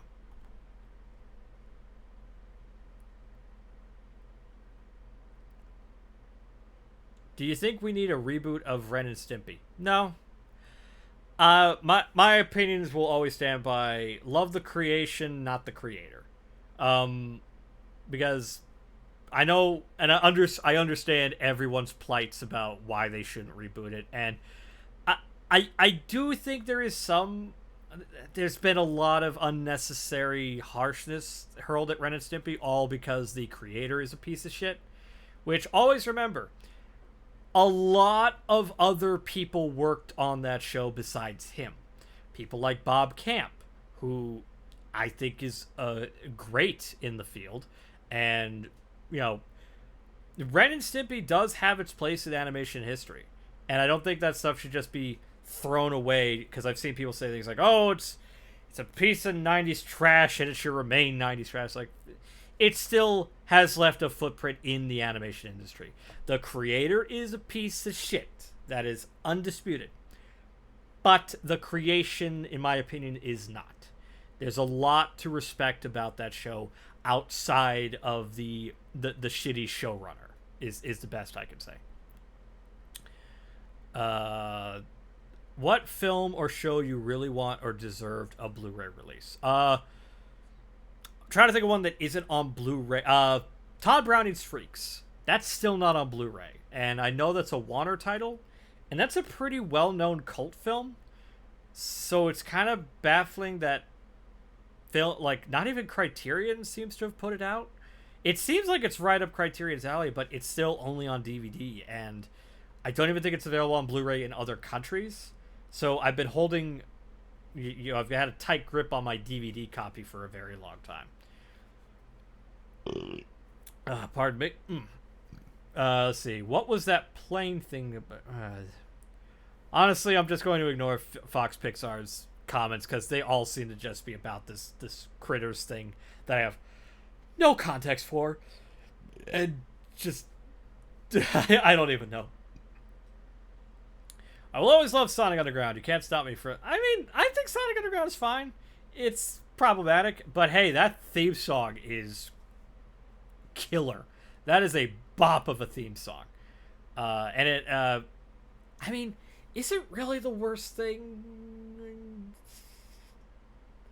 Okay, yeah, I guess Sonic Underground would probably be the worst animated adaptation, but it's not that bad. Like, it's insanely watchable. I don't know. Maybe I chalk it up as a guilty pleasure. Most rare film you own. Ooh, that's a good question. I mean, I do have a lot of things that ended up going out of print and are going for crazy amounts of money. But I suppose... I don't know if it would be considered rare. But my Dragon Ball Z Rock the Dragon Edition DVD goes for a lot of money now. I think the last time I looked it up, I think it sold for like $400 or something. And I got that when it first came out. So I obviously didn't pay that much money for it back then. So that thing's value has skyrocketed. But see, I don't know. I'm trying to think about rare, like something that's actually like hard to find. I'm not quite sure. I mean, yeah, nothing's coming to my mind right now as far as like rare. Maybe, you know what? You gave me an idea for a possible video where I look at some stuff that I happen to own that's either rare, out of print, or really expensive. I think the Breaking Bad barrel set that I have is out of print, and I think goes for a lot of money. So there's also that. Because I have a lot of collector's editions that they usually go out of print very, very quickly. So maybe some of those. Jesse Malton indeed did make a Leonard Malton pop figure. Oh, that's cool. Let's see. Everybody has their own. Have you ever watched The Brave Little Toaster? Yeah. When I was a kid. That's another one that should go to Blu-ray. I have thought about doing a video on Disney movies that I want to see on Blu-ray. I know I touched on Brave Little Toaster because it's not on Disney Plus. I have a feeling maybe that might have something to do with why it's not on Blu-ray. Maybe Disney's trying to hide that film, because I know Brave Little Toaster is pretty well known for its dark images and heavy, like, so there's some really heavy stuff in that movie. So I could probably understand. I could understand maybe why Disney's trying to not acknowledge that film for brand reasons, but they should still put it out. I've always stood by, if Disney is not willing to release something for whatever reason they feel, license it out. Give it to another company that, you know, does not mind putting it out. Like things like Song of the South, give it to Criterion. Brave Little Toaster, license it out to Kino. License the films that you consider problematic to non-problematic labels who, you know, will just put it out and in some cases might put a little more love into it than Disney would. No, Brave Little Toaster is not on Disney Plus. The sequels are, but the first film is not. Unless, since I did that video, they put it up on there, but last I checked, they were not on, at least the first film was not on there. Have you seen Darby O'Gill and the Little People? I've heard about Darby O'Gill. I've never actually seen it. I think that's on Disney Plus, and I think it's known for having a weird alternative dubbed version. I don't know. Let me just take another drink here. Excuse me. And we're going on close to about 10 minutes for this live stream. So once again, be sure to give me as many questions. No such thing as a stupid question. The only stupid question is the one you didn't ask. So get those in. I'll answer them as best as I can, because I really appreciate you all coming and all the support you guys have given me, especially with all the upcoming videos and projects I'm doing, and the fact that you all watch and support the videos. It means the world to me. Let's see. They made a vow their mother will be found. Sonic Underground. Yeah, that is a killer theme song. I mean, you can say that about most Sonic cartoons. Their theme songs are usually pretty awesome. Maybe with the exception of Sonic Boom, because it's barely a theme song. No personal questions. Well, obviously no personal questions. Do you still have a Nintendo GameCube? Yes, I do. It's actually it's next to me, because I think I was playing something on it not too long ago, so I had it hooked up in here. I think it was Sonic Heroes. I think I streamed Sonic Heroes a while ago. But yeah, I have a Nintendo GameCube. That is, bar none, my absolute favorite game console. I think I said that in the Sonic X video. Disney should license Song of the South to Criterion. I hope that if they ever do, they can get Floyd Norman and Leonard Maltin to do a documentary on the significance. I think that would be great. Because I feel that's what they should be doing with Disney stuff, is having, like, in the specific case of Song of the South, it would be great to have people like Whoopi Goldberg, or even you suggested Floyd Norman, any representation to put the film in its proper context. Because I stand by, it's absurd to just bury history. You should acknowledge history and its faults, because everything needs to be depending on how much time, it should be accompanied by its context. Because in its context, it's not nearly as troublesome as people believe it to be. What kind of announcement Discotheque on the 14th will announce? We'll see. I'm looking forward to it. Obviously, they're gonna announce some more Blu-rays and DVD releases. I think they're also going to be announcing things they've acquired. Maybe not necessarily release dates, but things that they have the license to and will put out eventually. It's all going to happen September 14th. In fact, I will put a link to their Twitch channel where they're going to announce that because I want to support Discotheque. So let me just get that and put that in the chat. So yes, be sure to click on that link if you're interested. Excuse me, and be sure to click that. Follow them. September 14th, I believe, 6 p.m. Eastern time. No, I'm sorry, 9 p.m. Eastern time, 6 p.m. Pacific time is when that stream is supposed to be. I should also disclose they are not sponsoring me to say this. I have not been contacted ever by Discotheque about this.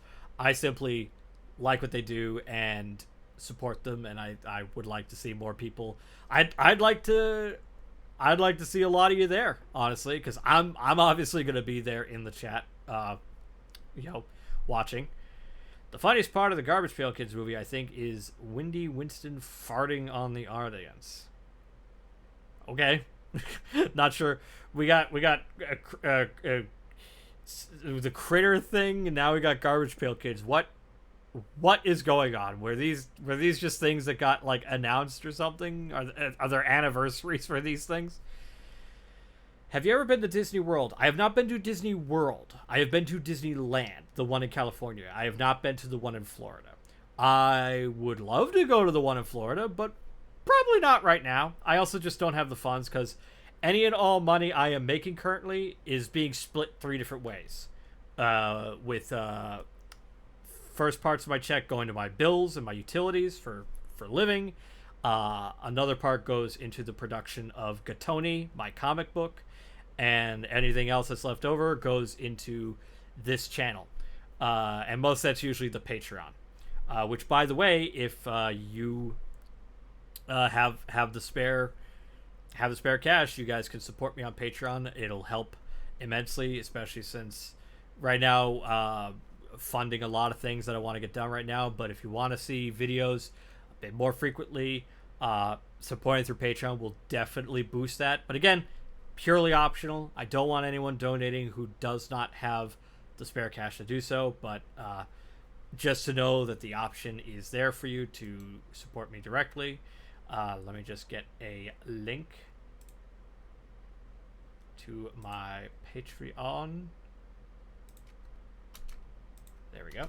So you can support me there, again, if you want to. The lowest Patreon support is $1, and $1 gets your name at the end of the credits of every single one of my videos. There are obviously, more, the higher the perk, the more I give you. But that is the minimum you can do, and it's greatly appreciated if you guys do support me there. But again, purely optional. I appreciate all the support you guys give me with watching the videos, giving them a like, leaving a comment, subscribing, sharing them on social medias. I very much appreciate what all you guys do. And we only have 5 minutes left, so get your questions in. We're going to have a bit of a lightning round. I'm going to answer them as quickly as possible, and then we're going to say our goodbyes, and I'll see you very, very soon. Probably another one in a month, maybe 2 months. I don't know. These themselves are not very frequent. But I try to do my best. What about Captain EO? Did you see that? Never saw Captain EO. I think there's like bootleg recordings of Captain EO out there on the internet, but I've never experienced Captain EO. I wish I did though. I think they brought it back after Michael Jackson passed away for like a brief limited thing, but then they took it back out after they did that. You should start with that Mudcats Galore. That was a fantastic ride. I'm not familiar with that one. I've never been to a Disney parks ever in my life. I mean, dude, no shame. I didn't go to Disneyland until I was like 26, maybe 27. I can't even remember. I didn't get to go to Disneyland as a kid. I didn't have that privilege or luxury. So don't feel any shame if you've not been to a Disneyland parks. It's never too late. You can go there whenever you end up having the spare cash and the expense and the time to do so. It takes time, but it may happen someday, and always look forward, I want to see Dirty Pair, Gal Force, Project AKO on Blu-ray. I would love to see Gal Force on Blu-ray. God, I think that DVD is like a well over $100 box set at this point. Gal Force would be nice to have. That feels like something Discotheque would put out. Saying goes, I think, is Dirty Pair not on Blu-ray? I thought someone owns Dirty Pair. Is that owned by Animago? The people that put out Bubblegum Crisis? I'd have to look that up. I swear Dirty Pair has something. Yeah, oh yeah, you're never too old to go to Disneyland, my friend. Have you seen Song of the South in its entirety? Oh yeah. I own a Japanese, it's either Japanese or Korean, I forget. It's one of the Asian countries. I own a foreign Laserdisc of Song of the South. I have seen it in its entirety. I think it's a great film. It obviously has its contextual issues, but I think overall Song of the South is it's a nice movie, and I wish more people got to experience it.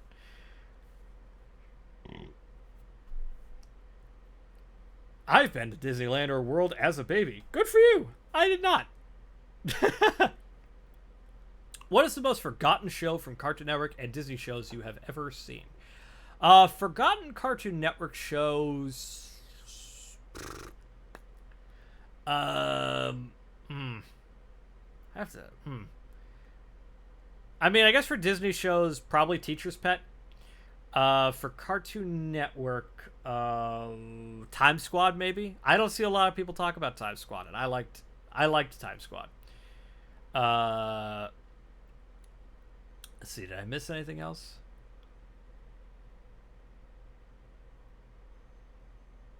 A lot of Chucklewood Critter stuff in here. I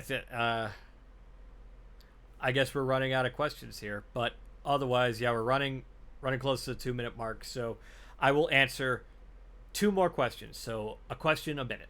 So get them in as best you can, and I will answer them as efficiently as possible. And probably finish up my beverage.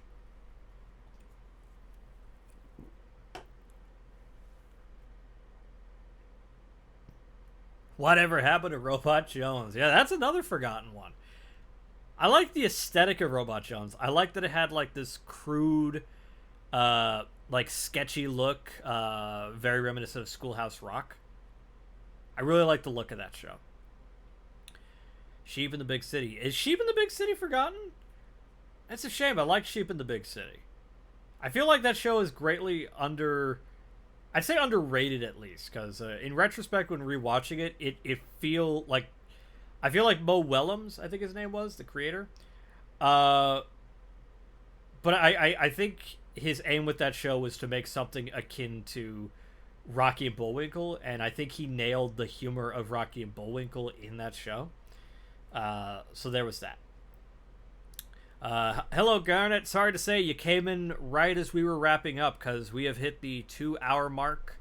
And yeah, sad to say that we are going to be wrapping up this 2-hour Q&A / project announcement live stream. I hope you guys enjoyed your stay here. Those who stayed for the whole duration, I cannot thank you enough for your support. Be sure to join the Discord server if you have not yet. You can talk to me there. You can ping me, as I said. Do not spam, obviously, and please read the rules. You'll be greeted with the rules as soon as you jump in. But we have a great server in there, a lot of great people, and you get to talk amongst your peers, get updates on projects, whether they be videos or even side projects that I might be involved in. So it's the best, most connected way you can be for me and my content. So I definitely recommend you go there. Lizzie, if you could provide another link, please, if you're still watching, unless you are on Tumblr wasting time. But let me see. What is your favorite Looney Tunes cartoon and theatrical Disney short? My favorite Looney Tunes cartoon would be Duck Amuck. My favorite Disney short is Runaway Brain. And with that, that is my last question. Just to be on the safe side, I am getting a link for the Discord server.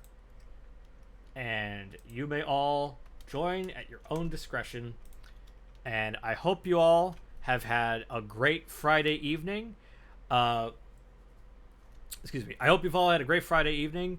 I hope you guys look forward to all the new content that comes out. That being the Lupin the Third Collector's Compendium. And of course, later down the line, early next year, would be the Gattoni comic book. And once again, if you want to support the Gattoni comic, you can follow the official Twitter, which is right here. Go there and follow it if you have not. If you are interested in my projects outside of YouTube and the reviews, please do so. It would mean the world to me to show your support with my future endeavors, because I have some high hopes for this project, and I hope a lot of you enjoy it too. Thank you once again for coming. I cannot thank you all enough for your continued support, watching the videos, liking, subscribing, commenting, sharing them, supporting me through Patreon if you do so, or as well as, you know, any kind of support, really, joining the Discord servers and all that stuff. So once again, thank you all so much, and I hope to see you all very, very soon. Take care. Goodbye.